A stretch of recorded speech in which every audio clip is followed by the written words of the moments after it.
Hello, everyone, and welcome to A Talk With, my Doctor Who podcasty type show. I'm here with well, do they even need an introduction? I'm here with the wicked, the wonderful Sophie Aldred. Introduce yourself. Yeah, Oh, introduce yourself. Uh, thank you so much, Rory. It's great to be here. yeah, it's great to have you on the podcast. I've done around 20 of these now, and it really is a joy to talk to you here because I've met you at conventions a few times. I met you at the most recent one was London Film and Comic Con. The most I thought you looked familiar. Yeah, Yeah. and there was the I think I bumped into you outside the train station, and then we waved across the platforms, which was a really nice moment. I want to thank you for that. That was a Oh, really yes. nice moment. No, I do remember that. Yeah, it's my pleasure. I think it's really nice, isn't it, when just living a normal life and going on trains and things. Mm. Yeah. So, how are you? How are you? I'm very well, thank you. I'm better than you, it seems, Yeah, you poor thing. yeah. For everyone watching, I've got a flu currently, which is not great. Well, it's You're not not not. you're not even a fresher, so it's not even freshers flu. That's not fair. Exactly. Yeah, it's kind of got to me late apparently, but nah, what can I do with it? I've taken a ton of cold tablets and got drinks beside me and slowly losing my voice, but I should be fine for the rest of the podcast. Good. Don't Hopefully. worry. I talk a lot. Don't So first thing I kind of want to bring up is obviously the episode that everyone's talking about currently. Dimensions in Time. No. worry. Uh, Nice one. although I will get on to that because they want to discuss that episode. But Power of the Doctor, which is obviously your return to the role of Ace on screen, uh, after a few appearances in the 90s and of course Survival. Oh, person has what was it like returning to the character on screen after Big Finish and developing the character there, and how did you kind of adapt the growth of that character to the screen? It was an absolute joy. It was A, so brilliant to be asked, and B, just wonderful to be back in a very similar atmosphere to the atmosphere that we'd had way back in the day. Uh, Mm, Jodie was so welcoming and wonderful, and Mandip, and their relationship very much reminded me off screen of mine with Sylvester's, i.e., busy mates and having a laugh, and that whole sort of atmosphere extended to the crew as well, who'd largely been on most of the episodes that Jodie had done. So mm, it really was like that was extended fam as well. yeah. It was yeah. I was really pleased that kind of hard work still, but with an atmosphere of everyone's having a good time and nobody's left out. That was Mm. that was still there. It was great. Yeah, it really was wonderful seeing you back on screen. Obviously, Ace means a lot to people as a character and just in general, really. You see all these groups on Twitter dedicated to Ace. Um, Obviously like Friends of Ace, which is the primary one, which is a great group of people, absolutely wonderful group of people. Um, did you feel any pressure at all coming back? In terms of like what people think now and what would modern day audiences think of Ace? Because yeah. Yeah, I mean, I didn't feel the pressure so much from that point of view because I knew that the fans, this is kind of what people had been waiting for, Mm, and so I didn't have any qualms about that. And I thought for any new fan who didn't know the character of Ace, I'm so confident that she's such a fantastic character. The kind of the roundedness of the character, that who Ace is very appealing. So I wasn't worried about that. No, I think my only stress really going back was, can I still learn lines? Because mm, most of the work I do is audio work. So I'm reading the script. If I've got mm, the script in front of me.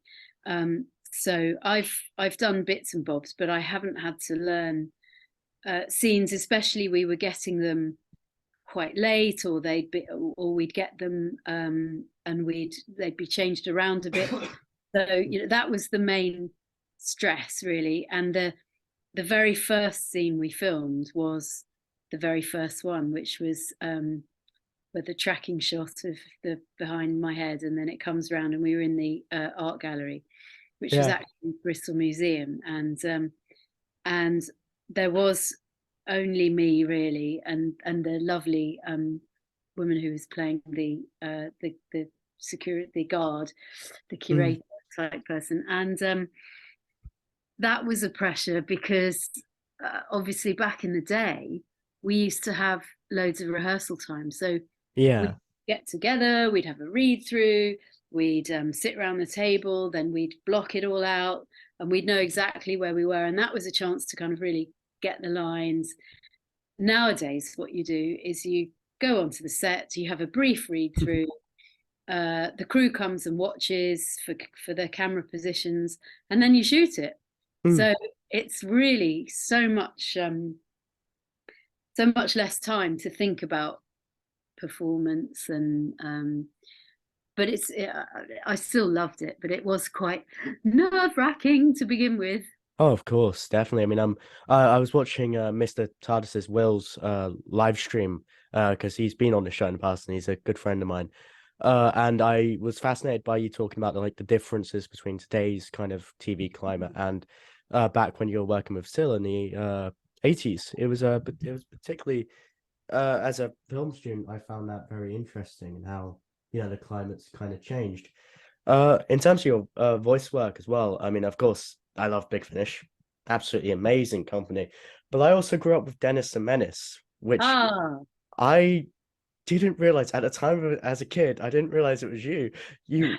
And as an adult, obviously, I go back sometimes and watch it out of nostalgia, and I start to realize, oh, that's Sophie Aldred. What was it like playing such an iconic character, really, of Dennis? well, I was so lucky to play. Yeah, Dennis. I used to get the Beano when I was young. My brother and I used to get the Beano and the Dandy most weeks. I think my brother even got the Beano delivered with the through the door, and we loved it. We loved comics. We loved the graphics. We loved the stories. So to actually go on and play Dennis the Menace for me was huge. And it was another really fun production. We had some great people working on that. We had real luminaries in the world of voiceover. So there's my friend Joe Wyatt, Mm. Teresa Gallagher. We had Rob Rackstraw and Bob Golding, and they're all very good friends. And we had such a laugh. There was also the director was interesting because the director was someone called Frank Gresham, and Mm. he's American. And so he Oh. didn't really know Dennis the Menace. They have an American Dennis the Menace, but it's not the Yeah. same Oh, thing. yeah, it's completely different. Yeah. Fun fact about that, they were released at the same time. Complete coincidence that two of them exist because they're Oh, completely different characters, but they were the first issue of both was released at the same time. So complete coincidence in the name, everything about it. Just goodness me, I never knew that. Isn't that weird? It's like that yeah. sort of thing of people do tend to do that, don't they? It's sort of in the ether, and then somebody will think of exactly the same sort of thing at the same Mm. time. Wow, what a coincidence. Yeah, it's oh sorry. Sorry. No, no, The poor flu. you, coughing and spluttering away. Yep. Yeah. Brilliant timing. Uh Yeah, so but yeah, Dennis Simmons, you gave an amazing performance overall. I mean, I Thank grew you. up with Well, the Beano as well. I grew up with uh less so the modern day ones and more the ones that were released in the 70s, 80s and prior, because I would go into like charity shops and I'd find the annuals of the Beano and the ah, Dandy, and thankfully I had a quite a rich childhood when it came to shows from around shows and comics from around the 70s, like Magic Roundabout, Wurzel Gummidge and all that. It was, and thankfully, the Beano was a part of that, which was, yeah, it was. oh, it sounds like you've had a very good education. Oh yeah, definitely. I can thank my mum for that. Yeah. Oh, Um. good old mums. Yeah, my Yeah. boys had the Beano as well, but the graphics kept changing quite a lot. So Mm, um, I think they got, because they were trying out sort of a fusion of manga and mm, back in, well, this was the early 2000s when they used to have. yeah. And I have to say, although it's not PC, I prefer, I think, the old strips. Oh, Um, same yeah, here by a long shot. there's a But lot of whacking with slippers, which you couldn't get away with nowadays. But mm, yeah, yeah, yeah. But you know, there's a charm to them that you can't beat the classics. Uh, yeah. but yeah, going back to Doctor, of course. Back to Power of the Doctor. Naturally, you mentioned Jodie. What was it? Did you find that you kind of had a kind of connection? Because of course, every companion has their Doctor. What was it kind of like?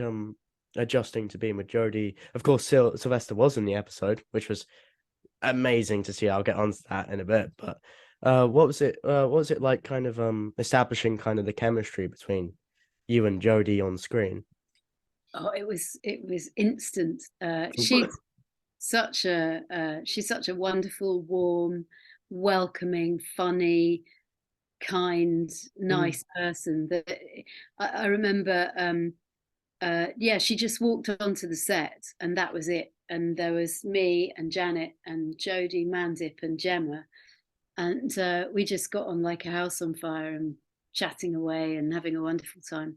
And in mm, fact, that was interesting because when it was the scene in Unit that we were filming. That's when we were first working together.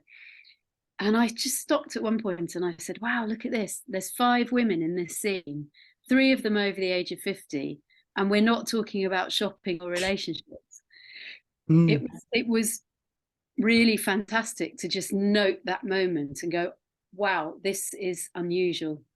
Yeah, definitely. I mean, it's this era in particular has been so fantastic for that very reason, and how progressive it's been in particular, and how it's told more.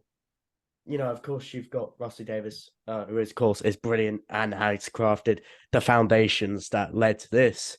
It was so brilliant to have a female doctor and to have a female role model is Yeah. just incredible because one of many, but yeah, just incredible to have her step into the role and to have Tegan, Ace, Yaz, the doctor on screen all together, and Kate. Oh, it was like it was both my childhood and me as an adult just jumping in my seat. Oh, And I think a lot of people had a very emotional response to this episode. I know, yeah. I know a friend of mine named Jude, posted a reaction video, and he is in tears. Oh, When like, especially when like Colin Baker and all the classic Doctors show up. mm, There's just this.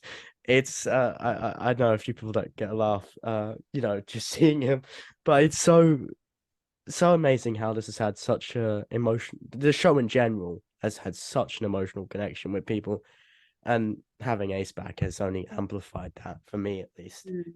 Oh, yes. It was an incredible outpouring Mm, of emotion. It was really moving for me to realize how much the character of Ace is loved. yeah, I mean, yeah, I mean, Ace is just genuinely wicked in general, as are you, of course. No, Uh, thank and of course, this isn't kind of the first time Ace has come back on the screen. Of course, going to the more oddity kind of route, because I love oddities like those small like moments that are strange, very strange, like but brilliant at the same time, like Dimensions of Time and Search Out Space, which Oh, were very, yes. very which of course she returned as Ace, uh, in those two on-screen stories. I was wondering what's your kind of view on them now, and what was your kind of how did you kind of feel returning to the character at the time? Because Doctor Who hadn't been off air for too long at that point, but what was it kind of like returning to the character?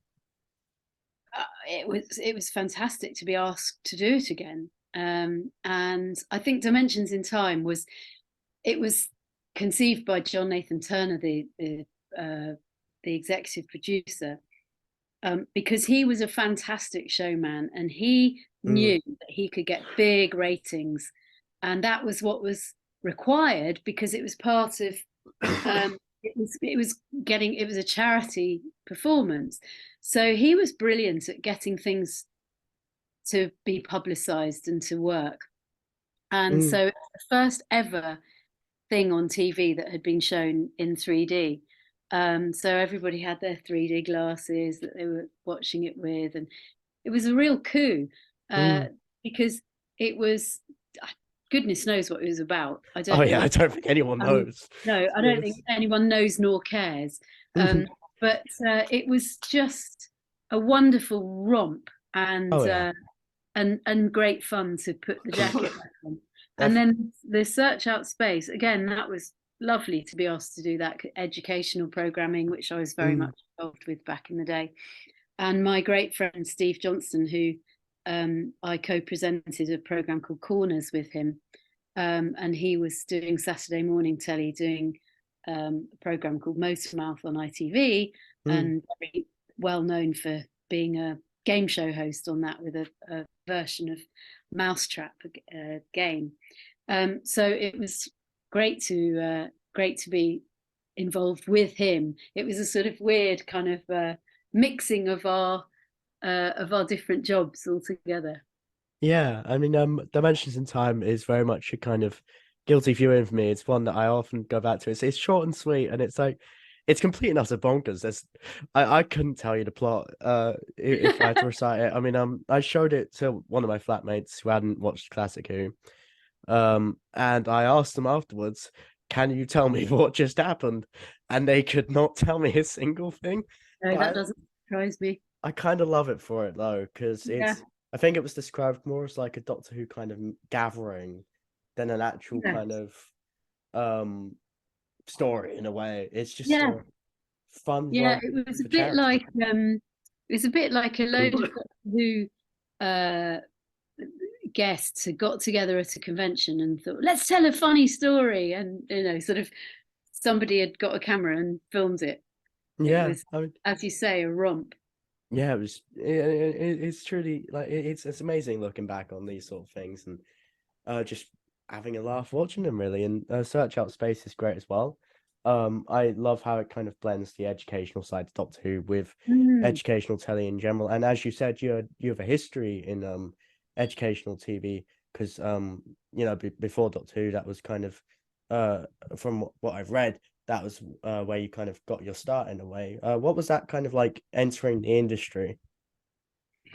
Well, it was. I'd done a lot of theatre beforehand. Before I Mm, did Doctor Who was my first TV.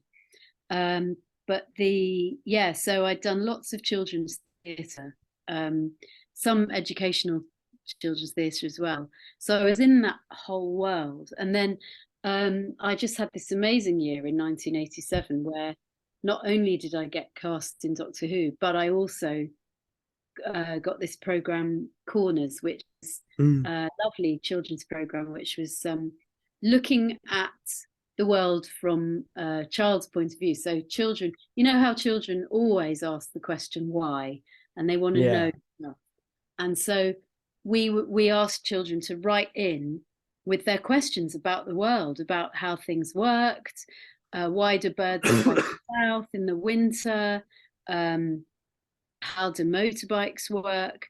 How do you get the jam inside donuts? What's a fart? So we couldn't use the word fart. We had to say blow off. Uh, all sorts. And we would answer them in many and wonderful different ways.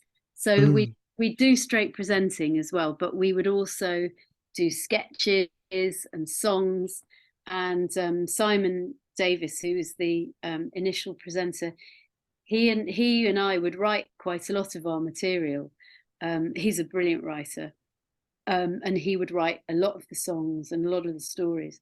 So it was an education for me as well, and it was an education in my first presenting job too. So I was so lucky. I had three or so solid years at the BBC doing Doctor Who, then Corners, then Doctor Who, then Corners. And so it went on. It was great. yeah, that's wonderful. I mean, it really is fascinating here about how people enter the industry. As a film student, it's going to be well. I mean, it's going to be quite. It's it's going to be very difficult. I mean, as I mentioned earlier, the climate's constantly changing, but there's more and more jobs now, which is also brilliant, and it's great going to a film and TV school as well. That it's kind of commonplace for them to exist now as well, which is great. Yes, Um, yeah. Back in my day, mm, I did a degree in drama, but really there were there were 5 universities in the whole of the country that offered drama as a degree, and there was yeah. nothing like film or some of the the polytechnics. I think they did courses, but there was nothing like there is now. There's so many more opportunities. It's great, really Mm. good. Oh, yeah, definitely. I mean, it's truly wonderful to be part of, and I can't wait to enter the industry. That's going to be, I mean, it's going to be a journey. I mean, would you have any advice for not only myself but any kind of film and screen students or any students going into the industry, going forward with their kind of plans? Yes, I think do as much as possible. Get as much experience as possible. Talk to as many people as possible, and then watch like a hawk. Watch what other people do. I hadn't had any experience in TV before I did Doctor Who. I didn't Mm, even have a screen test for Doctor Who. It was amazing, really. Um, and so I had to learn on the job. And I just watched all these amazing actors and producers and directors, and learned very quickly what people did, and asked questions as well, and I really wanted to know. Um, so yeah, just do as much as possible. That's my advice. great advice, sir. Brilliant advice. I mean, I usually ask this at the end of podcasts as well, but I may as well throw it in here because it's kind of related to that question. It's something that I ask every guest who comes onto this show, because it's something that everyone faces. It's burnout. How do you deal with burnout when it in general, and when it comes to every medium really, because of course you wrote a charitable earth as well. And just yeah, how do you deal with burnout? I would say it's really important to look Yeah. after number one first. So keep yourself healthy. She hinted. Uh, um, don't yeah, there's nothing more important than your health and well-being, and if Mm, you begin to sense that there's something not quite right, then that's the moment to get support, get help, talk, go to people for advice, ask questions, eat the right food, don't stay up too late. um, yeah, have a regular schedule if you possibly can.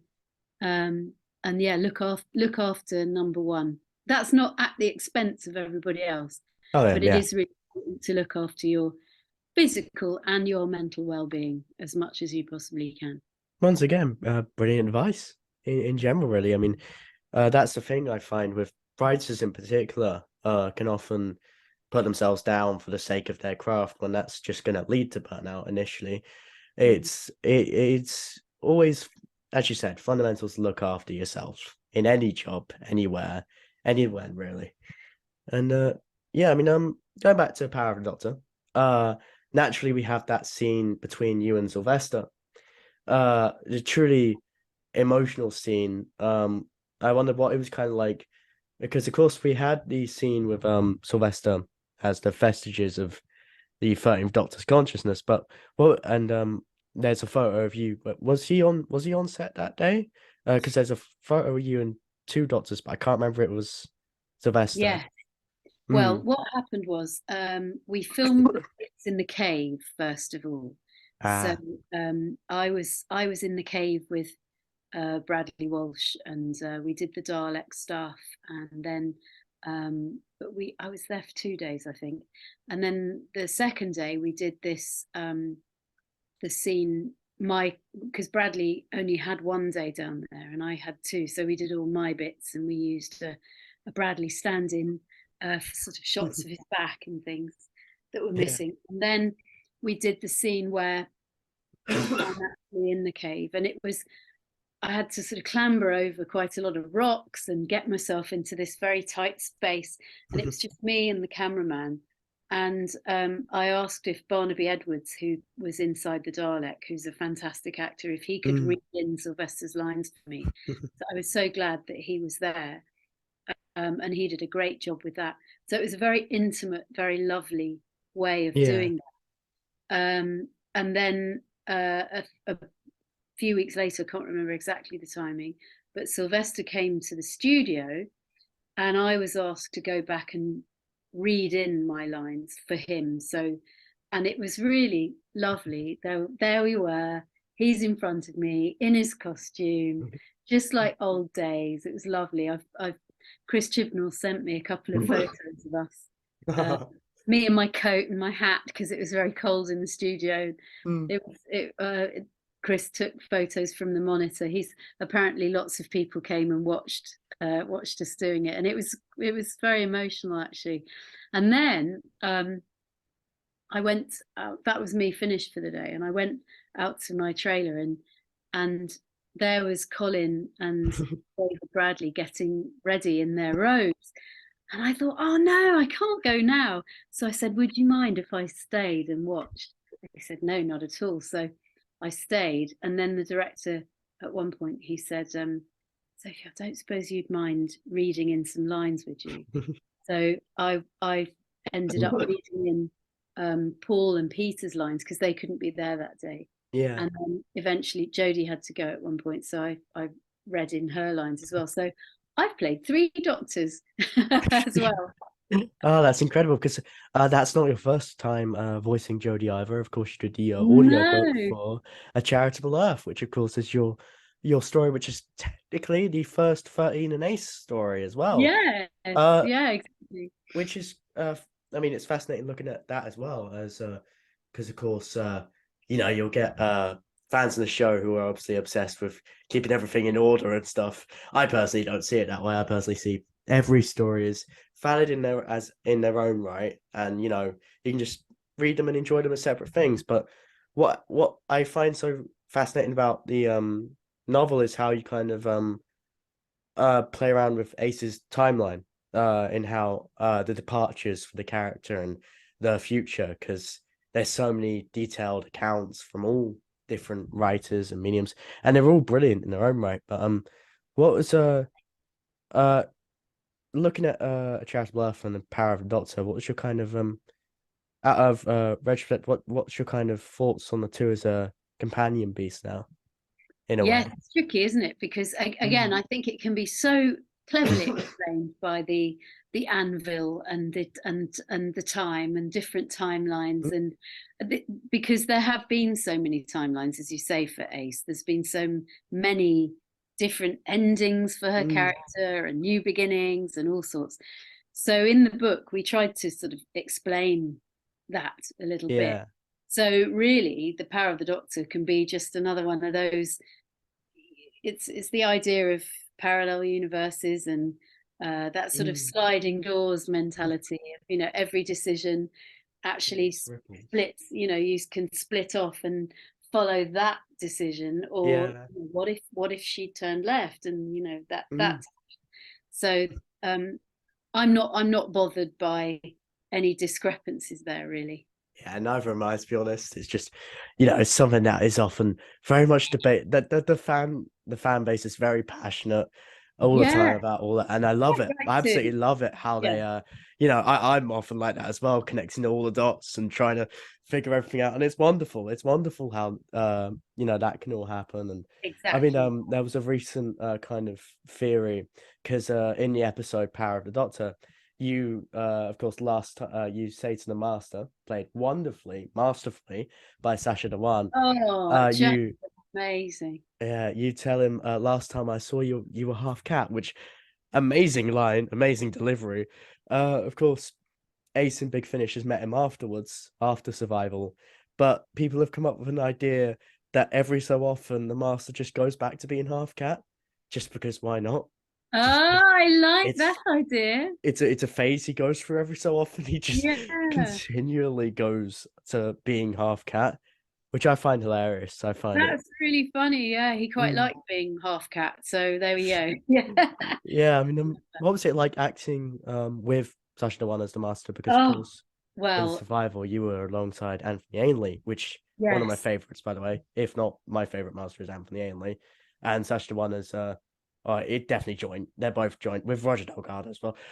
I can't pick Can't favorites, pick. but you No, can never pick no, favorites. But you can't. you know, There's no point in even trying. mm. No, I think, I mean, Sasha was incredible to watch. And both Janet and I kept just looking at each other going, wow, we're watching excuse the pun, a masterclass in acting, because every time that he'd do a scene, he would do it ever so slightly differently, or he'd be experimenting with Yeah, slightly different things, but not in a way that was disruptive to the camera shots or what the director had got planned, but just in his performance. So he was giving the director different things to work with, and mm. slightly something a bit different. No, it was really a treat watching him work, actually.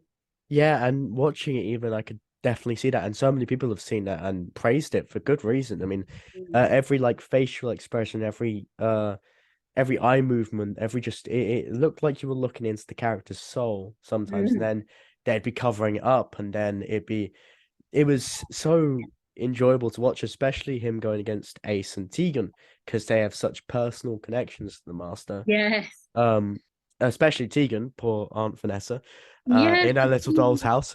Yes. Yeah, what was it? Because of course, naturally, you see everyone at conventions as well. But what was it like? Almost well, it was the first appearance of both Ace and Tegan together on screen together. What was um, what was it like acting alongside Janet? It was fantastic because, of course, we've known each other for years from the convention circuit, but to actually work with somebody and we spent a lot of time together. Mm, Um, when they're setting up shots, there's plenty of time to sit around. And then we were in the same hotel, so we'd go out for walks together and try not to be seen by any Doctor Who fans in Cardiff. Uh, mm. and yeah, we sort of cemented our relationship really, and it was we held each other's hands through the initial nerves, and Mm. because Janet, of course, hadn't been on screen for many years, and she'd done Big Finish, but there's Yeah. something very different about it, and Oh yeah, definitely. she'd left the business, so it was just it was quite confronting for her initially to come back. So it was just lovely to have each other there. Well, you both did phenomenally well. I loved both of your performances, just genuinely amazing throughout, wicked, if you will, throughout. No, thank you. Yeah, and it was brilliant just seeing you both back on screen. It's just, and I mean, I think the first moment I kind of jumped out my seat was seeing both your names in the title sequence, Yeah, because that was a that's surprise because I mm, don't know whether we'd had the screening the week before. mm. And as far as I can remember, I don't think they put our names at the beginning then. But when your name suddenly comes up in the, yeah, that was, for me, that was like, oh, wow, that's amazing. Yeah, I mean, that was when it hit me. Oh my God, Ace and Teague are in an episode, and it's like it's always the title sequences. They always build up so much hype with the names or the faces in the title sequence. I mean, back in David Tennant's era when he had like 7 different names in the title sequence, it was the same kind of reaction this time, which was it was Yeah. great. It was great to feel. It really felt like my childhood again, like Oh, in my emotional response to the episode. I got that a lot throughout Jodie's era because there were a lot of surprises, which really caught me off guard, and this episode was no exception. That's for sure. I mean, and I mean, talking of surprises, I mean, Sylvester, of course, wasn't the only cast member you reunited with. Of course, Bonnie Langford yeah. reprised the role of Mel, and of course, uh, a flurry of companions were there, which was I mean, especially seeing William Russell, uh, that such a it's been something I've wanted since the 50th. So seeing them back in the role now was just amazing, but also seeing Katie Manning and Bonnie Langford, and of course Bradley Walsh, and of course John Bishop, who was in the episode. So naturally I got used to seeing John Bishop, but seeing what was it like, kind of because of course Katie and William, because of the convention circuit. But what was it like reuniting with Bonnie in particular? It's fantastic because yeah, Bonnie and I, we get on very well. We've done quite a few things together. Mm. We did we did a behind the sofa not that long ago, and we were Oh yeah. crying with laughter together about something we saw, which is great. No, Bonnie and I have always got on really well, and it was lovely. I think when I saw her name in it, I called her on the way home in the car one day, and she said, no, maybe she called me. I can't remember now. Anyway, she was really excited, and she had this really, she was thinking about what to wear, and then we met the night before shooting that story. She came to the hotel, and we had a cup of tea together and a catch up, and then Mm. and it was lovely because the following day, when we were waiting to go off in our cars on the way to the location, we all sat round in the sun together. It was Katie and Bonnie and Gemma and Janet, and we all just sat around having a nice chat together. It was lovely. That's amazing. That's just amazing. That's brilliant. I mean, I I can just imagine the discussions. It must have been an amazing moment, just after being back in the show, and just yeah. I mean, even that like photo of all the actors, Mm. including yourself and Well, Jodie that was being a there. lovely day because, yeah, Mm. Jodie came to meet everybody, even though she wasn't in that scene. She just felt Mm. she had to come and see because it was such an unmissable day. Yeah. And as you say, it was so moving that William Russell was there, and everybody looked after him so well because he was 96 at the time, and Yeah. extraordinary. John Bishop was really sweet towards him. It's really lovely. And then it was great because I was sitting Mm. in a sort of room to the side while they were setting up shots, and Mandip and Jodie and Graham Bradley were there, and there was just like you've never heard so much banter in your life. It was Mm. just fun, and I just thought, oh my goodness, the filming must have been a riot with those. Yeah, I mean, and you had excellent chemistry with Bradley in the episode, who shows up in the Yeah. volcano, of course. And I mean, funny story about Bradley is that of course, this isn't of course, Graham wasn't his first role in Doctor Who. He was in the Sarah Jane Adventures as Oh, the scary clown, Oddbob, the Pied Piper, and that clown, Bradley as that clown, gave me nightmares for 6 years. oh, clowns! Don't Uh, talk to me about clowns. I absolutely hate them.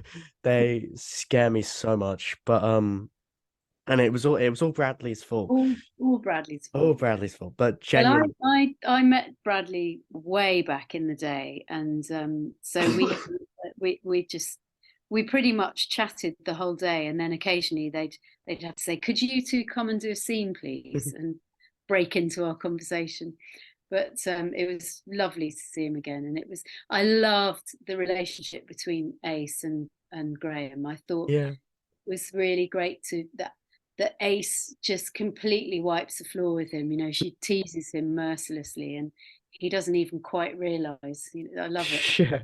I mean, people have started calling that kind of chemistry grace, which is which is perfect. It's absolutely perfect pairing for that very reason alone. But also the chemistry and just the line about whacking a Dalek with a baseball bat in 1963. Yes. And of course you got to do that again this episode, which Yeah. is always a win. I mean, I know you've had a lot of interactions on Twitter with Colin the Dalek and Rory. Yeah, other Rory, not this Rory. But yeah, it was great seeing that again. What was it like doing that scene again on screen? Oh, it was delightful. By that time, our wonderful director Jamie Stone, Mm.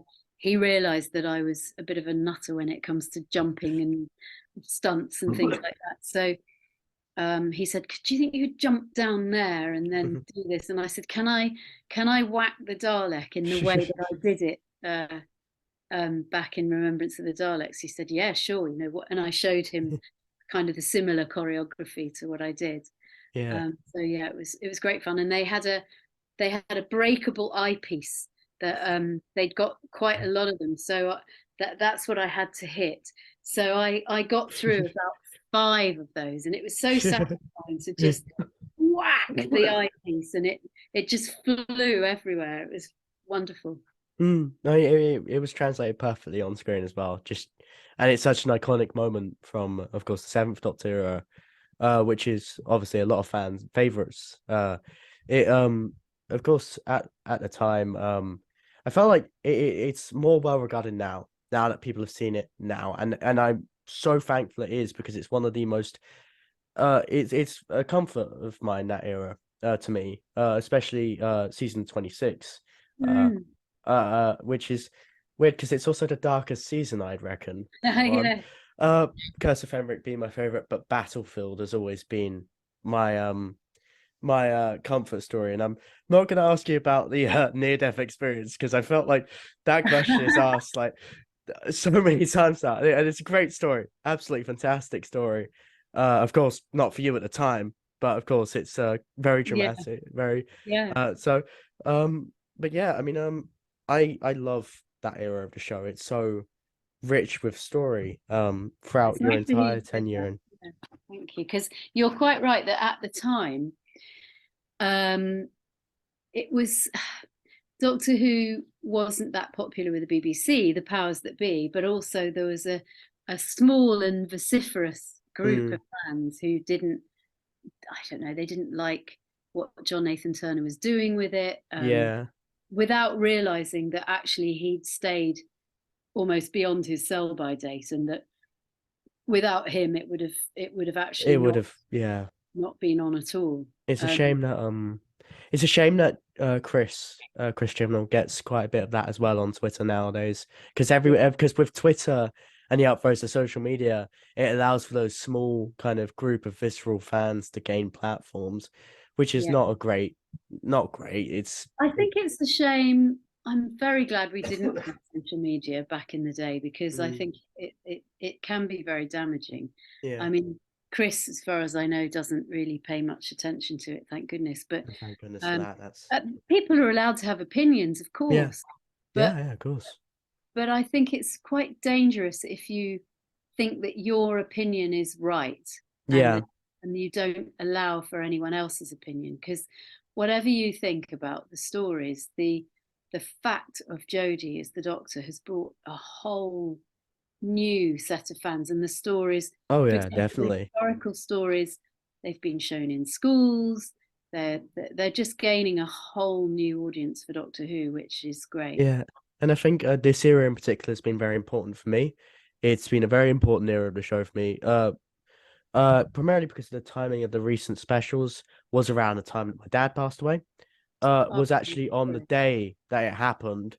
I had an episode of Doctor Who in the evening to kind of comfort me in a way, and oh, that's what's so brilliant about the show, is that it's there for people. It's always been a yeah. kind of staple, even when it was cancelled. Well, delayed. Well, yeah, even when it was kind of taken off the air, it was still continued through books, audios, fan films, fan Mm. audios, which there's still such a huge kind of fan audio and fan film community today, which is absolutely brilliant. And you reprised the role of Ace in Doctor Who Velocity one point over the phone, which was a wonderful scene, and I love seeing actors from the show interact with the kind of that kind of creative side of the fandom as well. Mm. It's I just wondered what your kind of thoughts on everything was when it comes to that kind of side of it all. Well, first of all, I'm so sorry to hear about your dad, and I'm really glad that Doctor Who was able to give you some comfort. And I do think that that's a very important point, because a lot Mm. of people have said, I think if you've got something that you've watched in your childhood and that it's Mm. it's safe and it's always there. I think that can be incredibly comforting, and also the fact that the Doctor is such a strong presence and a force for good, even though that there's some moments where they Oh yeah, have problems with the Doctor's ethics and things. yeah. But really, ultimately, you're looking at a, a hero character who is using their brain um, Mm. and rather than some kind of superpower.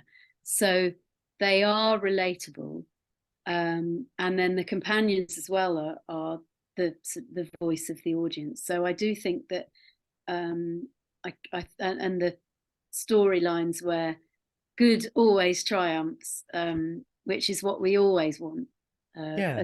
as human beings, don't we? We want to know that there's going to be some kind of good outcome. Yeah, Um, for sure. I mean, yeah. it's really wonderful how it can do that, and those ethical kind of, you know, the moments where Seven manipulates Ace, whether it be Mm. on screen or in audio, happens a lot more in audio. I found like it happens a lot, and I love the kind of dynamic there and how it kind of develops. I think it really adds a third dimension. It really makes the character really three dimensional in that Mm. regard because nobody's perfect. Nobody's got that kind of, as Seven puts it in the Power of the Doctor.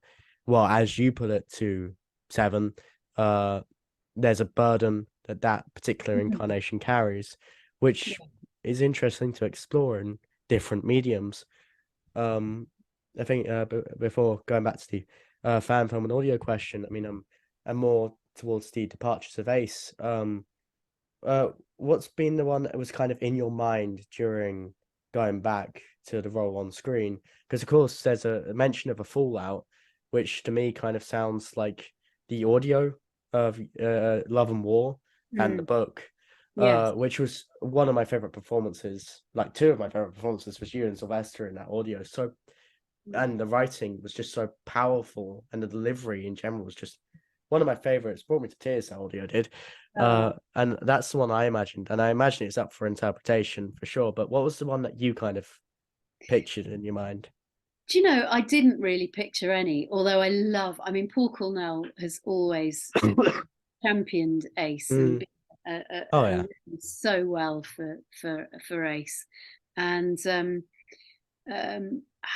yeah, but you see, in a way, I don't really have to think of specific stories because they're yeah, all there somewhere exactly, um, yeah. in the background. And I think what I tend to do is I take a script as I find it, and it could be any part of Ace's timeline. Um, but this one, I think I was thinking of the book, and I'd said to Chris as well. He said, "What do you think Ace is like now?" And I said, "I think she is a little like in the trailer for the Blu-ray Mm. 26 season as well. Yeah.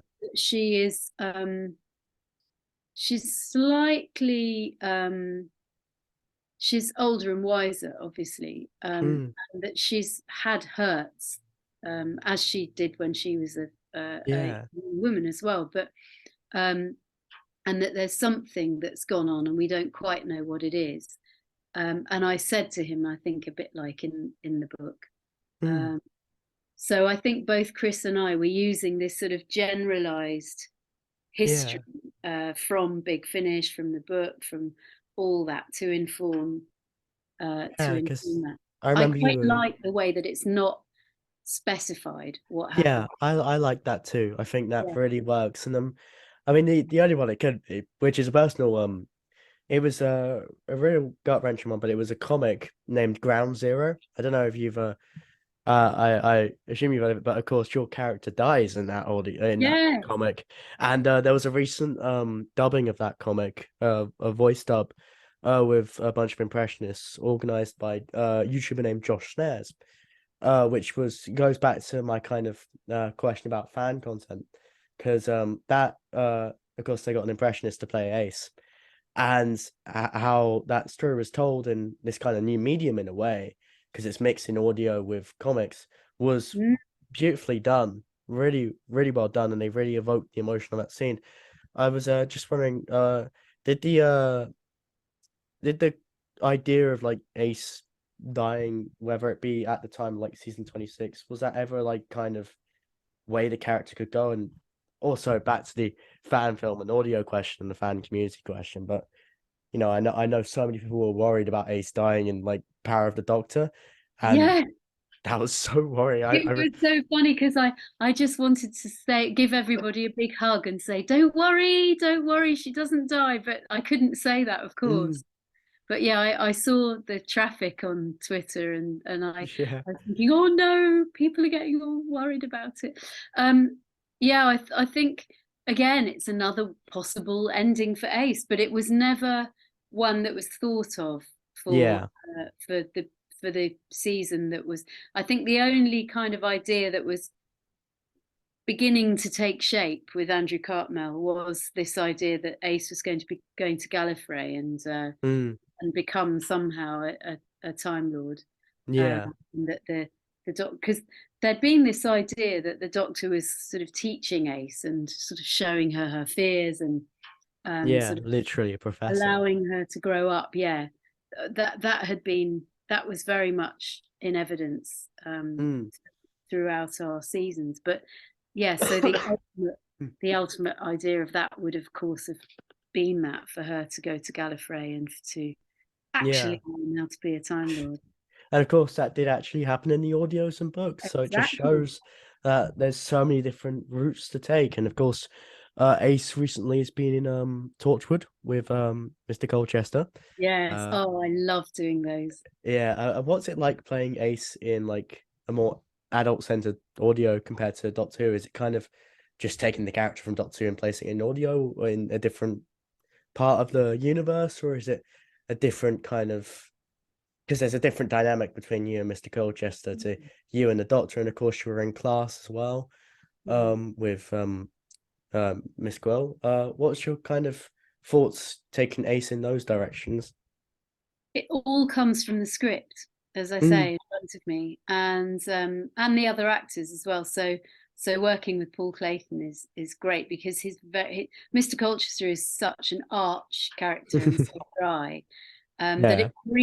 it brings something. You know how it is in real life when Mm, you're with certain groups of people. There's slightly different parts of your personality are brought out depending on who you're with, and I think that's no different for Ace as well. So, um, as you say, there's a very different Ace when she's with this dry, uh, mm. sort of rather sarcastic Mr. Colchester than she is when she's with Jodie's, like, Yeah. dynamic out here doctor, sort of warm-hearted and loving, and to Sylvester's kind of more, maybe slightly more comedic but mysterious doctor. So that'll bring out different parts in Ace's character, just as it Mm. does with us in real life. And of course, very recently with the release of the 10th Doctor and Ace story, Yeah. the Access one as well. I don't know how long ago these were recorded, because I know Big Finish love to do them months or years in Oh, that was advance. that was over a year ago now, way over Yeah, a year ago, yeah. But yeah. it was again another part of Ace's Mm. character there, and of course I was playing Ace as she was in the 1980s, and more grown up Ace as well, which was really, I loved doing that. That was great fun. Oh yeah, definitely. And I mean, going back to the fan film and audio question, kind of like, because we've discussed how strong and passionate this fan base, this fandom is, and of course, you get involved quite a lot with I mean, even on this podcast. What's your kind of, how do you kind of reflect upon that, and your kind of, the communication between you and the fans of the show, and of course how social media can be used for good in that regard. I mean, YouTube being a prime example of all these fans telling their stories with these characters. How do you kind of look at that and reflect upon that?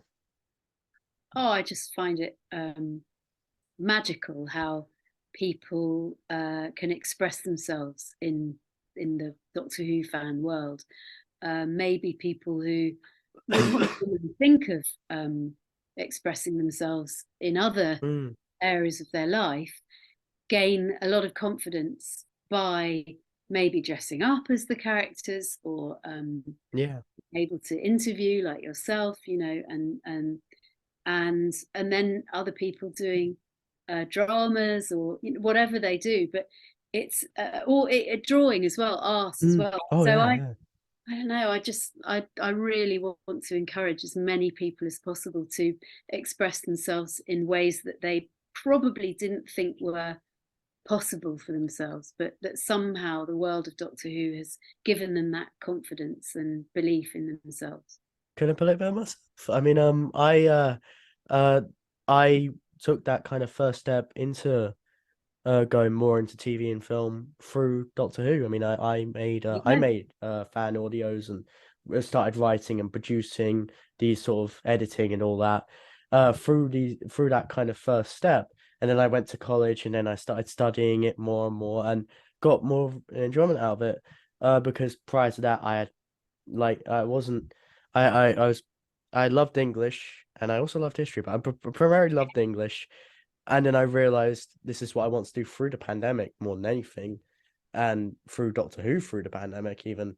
So I think it's a wonderful first step for people, and I love seeing people express themselves through this show. Mm. It's incredible. I mean, even at conventions, which is a great segue into kind of my next question about just reflecting on your time going to conventions really, because I imagine it's kind of different now compared to obviously the 90s and the 80s, because of course there were quite a few big Doctor Who conventions back then, but nowadays of course you had Lonely and you had like a ton of other conventions back then, but now I mean you have them every few months, every year. I even have the pass to a convention here, uh and I love them. I absolutely love conventions. But what are your thoughts reflecting, looking back on your convention journey, as it were? Well, it's always been just a wonderful opportunity to get together with the other actors, which we love, Mm. and compare notes and have a laugh. But also over the years, of course, we got to meet Doctor Who fans who've become friends and who've become um, really quite close, and Yeah. both here and in America. So yeah, it's again, what I've observed over the years is it's not much different now. I think the main difference, funnily enough, is that more people cosplay now, Yeah, yeah. which I love. I think it's fantastic. People used to cosplay in America more than over here, and now it's a big thing here as well, which I really love.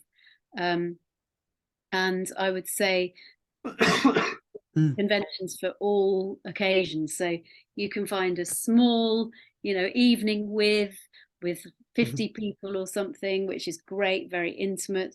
Or you can go along with a group of mates and go to a big Comic Con and cosplay and have a laugh together, and much more of sort of social engagements and Mm. um, yeah. So and everything in between, really. Conventions are great. Yeah, I think a personal favorite of mine that I've attended this year, because I've gone to a lot more this year, was Bedford Who Comic Con, Yeah, which of course you were at. And yeah. I asked a question about Doctor in Distress and got the vinyl out and you Oh, that got on was you. Of stage. That course was it me, was. yeah. Yeah. And of course that was a few days before you were announced to return. What was it like hiding that secret then at that point? Because it was so close. And of course you had to pretend that you'd only just like met because I don't know if you were on like in studio at the same time as Joe Martin, but of course you'd obviously had a connection through that episode, and LFCC as well, Jodie Mandip as well. And what was it like keeping that secret? Oh gosh, it was.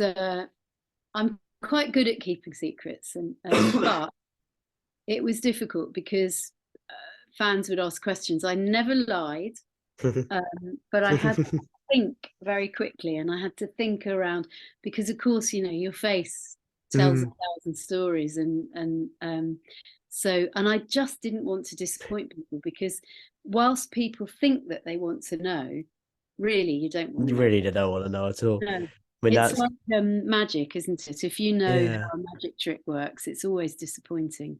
Yeah, So, yeah. I think that's one thing that definitely improved under Chris's era for sure was keeping secrets because I mean he'd in his show Broadchurch consistently like all of it was kept very secret under wraps and one of my favorite things about Doctor is the cliffhangers and you never want to know what happens, you never want to know what's coming, and uh it's definitely harder to keep things secret nowadays with all these leaks and everything.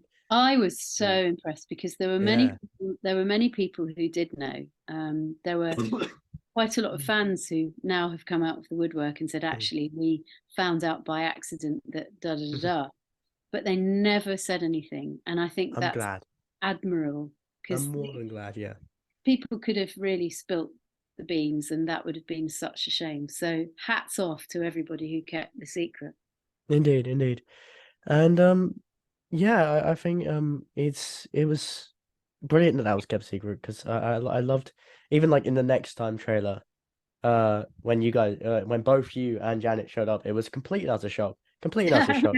And it was I didn't mind knowing that you were gonna come back months and months. It was a long wait, a very long wait It for that, was, which is wasn't it? yeah, and I love the wait personally. I think although at some points, you just get on with normal life. And then there's like key points where you remember, oh, this episode's gonna happen soon. And It's yeah, funny because we don't deal very well in the modern world with delayed gratification, oh yeah. and we can get everything right now. We can order pretty much anything we want right now, any food, Mm, any goods. We can get them latest tomorrow morning. So I think to actually um, dangle a carrot like that for so many months was was pretty impressive too. mm, yeah. I mean, there were some people that knew that even they even gathered that David Bradley and Colin and I think it was Sylvester as well, were returning because there was this picture going around of them staying at a hotel together, but it didn't directly spoil it. Nobody kind of went, "Oh, they're definitely in it," which it's great. It's great that because I was completely shocked when they showed up, Good. and it was yeah. I recorded a reaction. Well, my friend recorded a reaction video because while I've been introducing them to the show, they wanted to watch this one live. We were on Tenant's era at the time, so it really feels like no time at all since he's come Oh, back for them. Uh, fantastic. Yeah. but and they recorded my reaction, and I mean, I'm glad I have that now for the rest of time. Really, just to have that and to share it as well was great. But yeah, really, overall, yeah, sorry, I've completely lost my train of thought for a second now. That's what the flu does to my brain. Yeah. Uh, but going back to, of course, one last time, going back to Power of the Doctor, because of course it is obviously going to come up a lot. I mean, I think it's a prime example of the show never leaving the people involved. I think you've said that many times, and you said it about Sylvester and you and your chemistry together, and how it's kind of it's only just gone up, it's only just developed, and it's lovely to see, and I look forward to seeing that more and more with Jodie and Mandip and everyone in the future, really, and Mm. everyone so far. Even I mean, there was a recent Instagram post about Karen Gillan and Arthur Darvill going to Matt Smith's birthday Yeah. uh bash, and it's just genuinely, it's so lovely to see, and I feel like with that kind of atmosphere with the cast, it reflects upon the fandom as well and brings everyone close together, and it never leaves that kind of fan base either, which is nice. It's always nice. It But is great. yeah, I mean, trying to think of things to cover. Oh yeah, the parachute scene. That's Oh one thing yeah. I want to bring up because I know when in interviews you kind of brought up that you wanted a motorbike, and you obviously you couldn't do all those kind of the stunts, but the parachute scene in particular it was very well shot, especially with you like going into the TARDIS. Very well Yes. directed. The director Jamie, absolutely fantastic director all throughout, just phenomenal and inspiration. What was it kind of like? Because of course you didn't actually parachute from a building, but what was it like? Not what was it like parachute from a building, but what was it like filming that scene in particular? Oh, well, yeah, all the parachute stuff was brilliant. So, yes, I was on a harness for quite a lot of it, dangling above the studio ceiling. And then we did that last, actually, that was my last day. But the bit Mm. where Oh.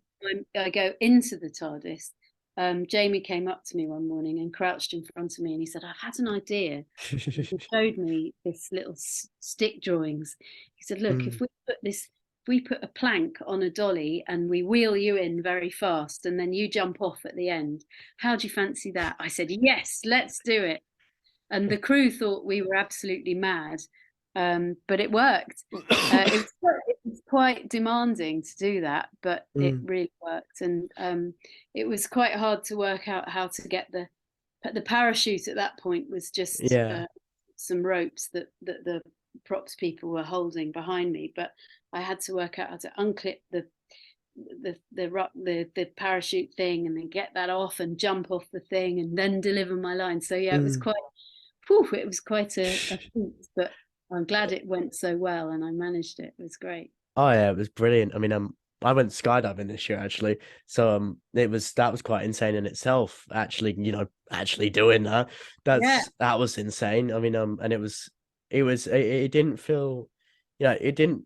Seeing your parachute it looked like you were parachuting. It yeah. didn't take me out of it at all. It was No, well, it was completely great because I did have a real. parachute above me and Yeah. I was dangling in a harness. So to all intents and purposes, was like really being Mm.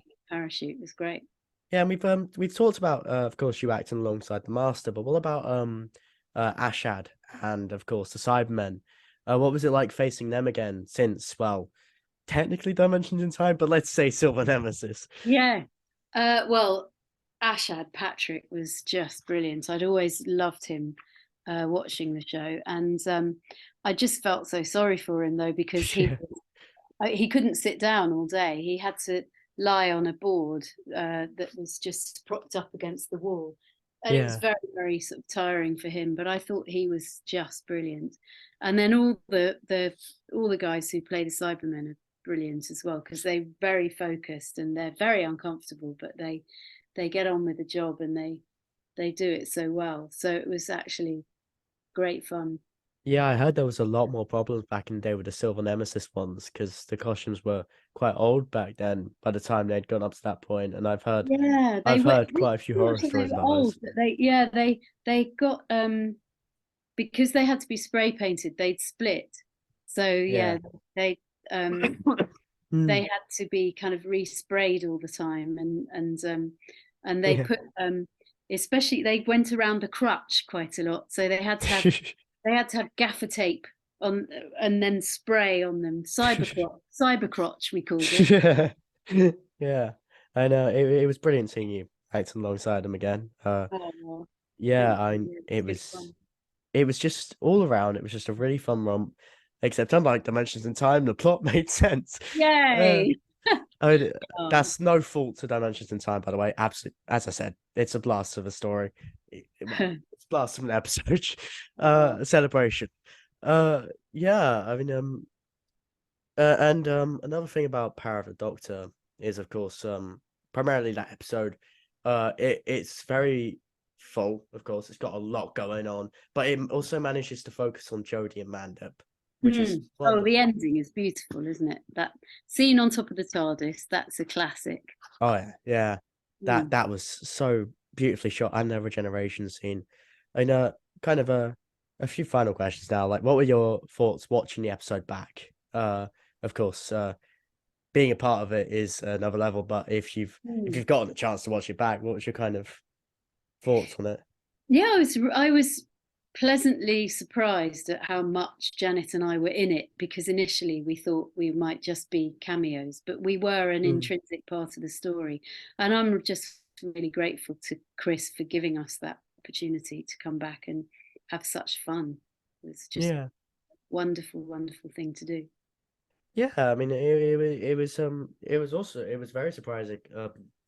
Because there was always that worry, as I said, that Ace or Tegan were going to get killed off, and I thought when Tegan was falling down that air shaft, I thought that was it. Uh, Oh no, but thankfully it wasn't. I mean, Yeah, a lot of people asking how she survived, and the answer is it's just she's Tegan. Yeah, she's That's all Tegan, we and she bounces. That's exactly. yeah, I mean, it's not a matter of the of bouncy Tegan bone. surviving. It's a matter of the elevator shaft surviving, and Yes, it's quite. mm. And yeah, I mean, also, of course, you act alongside Nicholas Courtney, as the Brigadier. What was it kind of like acting alongside Gemma Redgrave as, of course, the Brigadier's daughter? And Mm, obviously, there's that connection as well that connects you, Janet, and Gemma as well. yeah, Uh, it was really lovely, and Katie for that fact, actually. So and we Gemma hadn't met Nick Courtney, of course, so yeah, Janice and I talked to her quite a lot about Nick and how lovely he was, and the three of us really got on very, very well together, and we've become firm friends. So that was really nice. that's glad to hear. I'm genuinely so happy that you had such a fun time doing this episode, and Mm. and with the final product of it all, and how really just brilliantly it just ended up. It's it was everything I wanted it to be and more, and I feel like everyone has kind of well, everyone has had that kind of response to it, and especially with Ace's character arc and the character in general and Tegan as well, and everything just got kind of tied up in a nice little ball, and it was a big ball of wibbly wobbly timey wimey stuff, if you will. Yeah, Uh, thank you. It's yeah. been lovely to talk to you about it. Oh yeah, it's been lovely to have you on the podcast. I think Thank you. yeah, I've exhausted my voice a little bit. Oh, well, I It's a hope bit you get better soon. Yeah, go and look after yourself. It's my yeah. advice to you. And yeah, as I said, it's been lovely having you on the podcast. Well, the podcasty type thing, as I called it when talking to Gary Russell. Um, yeah, it was so pleasant just getting a chance to talk to you. As I said, I've met you at a few conventions, and you're always wonderful at them. You're always so accommodating for every fan that comes and meets you, and it's just so nice. It's really nice having a chance to just sit down and talk about yeah. Thank you, Rory. Well, good luck with And everything, and I'm sure I'll bump into you quite soon. yeah, I go to a lot of conventions now, so I'm sure I'll see you around. And Great. for everyone watching, make sure to subscribe, leave a like, check out Power of the Doctor, and Dimensions in Time, and Yeah, don't Aces, forget to and mention in time. of course, never forget Dimensions in Time. There's one thing you're going to take away from this. Also take all the advice about burnout and creative process and going into the industry, but never forget Dimensions in Time. But yeah, thanks for watching, everyone, and yeah, bye, everyone. Bye. Yeah.